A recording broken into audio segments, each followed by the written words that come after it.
السلام علیکم، S M news کے ساتھ میں ہوں سید مقدر رضا۔ خبروں کے سلسلے کو مزید آگے بڑھاتے ہوئے خبر شامل کرتے ہیں چشتیاں سے۔ ہمارے نمائندے غلام شبیر کی رپورٹ کے مطابق چشتیاں سرکل میں چوری ڈکیٹی جیسی وارداتوں میں مسلسل اضافہ ہونے لگا ہے۔ ایک ہی روز میں چشتیاں سرکل میں چوری ڈکیٹی کی 3 وارداتیں سامنے آئی ہے۔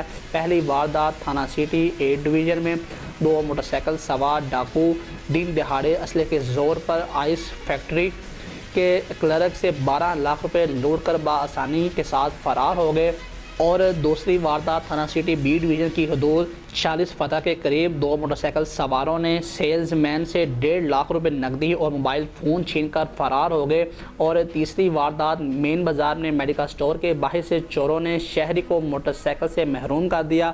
پولیس نے حسب روایت کارروائی کا آغاز تو کر دیا، لیکن ابھی تک کوئی ملزمان گرفتار نہیں ہو سکے۔ شہریوں نے وزیر اعلیٰ پنجاب، آئی جی پنجاب سمیت تمام تر اعلیٰ حکام سے مطالبہ کیا ہے کہ چشتیاں میں چوری ڈکیٹی جیسی وارداتوں کو کنٹرول کیا جائے تاکہ ہمارا مال و جان محفوظ رہے۔